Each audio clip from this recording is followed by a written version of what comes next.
Mga senador at ilang kongresista nag-ambagan para sa itatayong Masbate Sports Arena. Nagkakahalaga lang naman ng 950 million. Sa tinagal-tagal ng panahon, tila isang pangarap ng mga Masbateño ang matupad. Ang Masbate Sports Arena and Cultural Center na may seating capacity na 4,000. Ito lang naman ang kauna-unahan sa Sports Arena and Cultural Center sa probinsya ng Masbate. Para saan at ano nga ba ang gamit ng arenang ito? Imaginin mo kung may ganito kalaking arena sa Masbate. Kaya na nito mag-host ng regional na palaro kahit pa ang pambansang palaro. Mantakin mo sa pagkalaki ng arena na ito, kahit pa sa larangan ng sikat na sports gaya ng boxing at basketball, ay pwede na ganapin sa Masbate kapag natapos ito.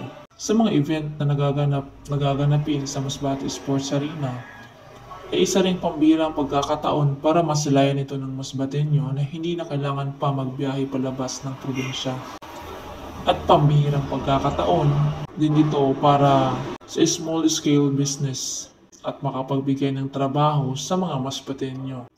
Ang tanong, gaano ba kalaki ang budget para sa proyekto na ito? Ito'y nagkakahalaga lang naman ng 950 million.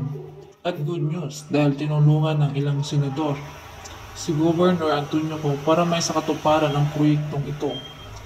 Ito ang pangalan ng mga senador na tutulong. Senador Francis Chis Escudero, 200 million. Senator Aquilino Coco Pimentel, 200 million. Senator Manuel Lito Lapid, 200 million. Senador Christopher Lawrence Bongo, 50 million. Ako Bicol Party List and House Appropriations Committee Chairman Congressman Zaldico, 200 million. Masbate Governor Antonio Co, 100 million. Ang proyektong ito ay inisyatibo ni Governor Antonio Co at inaasang matatapos bago ang kanyang termino.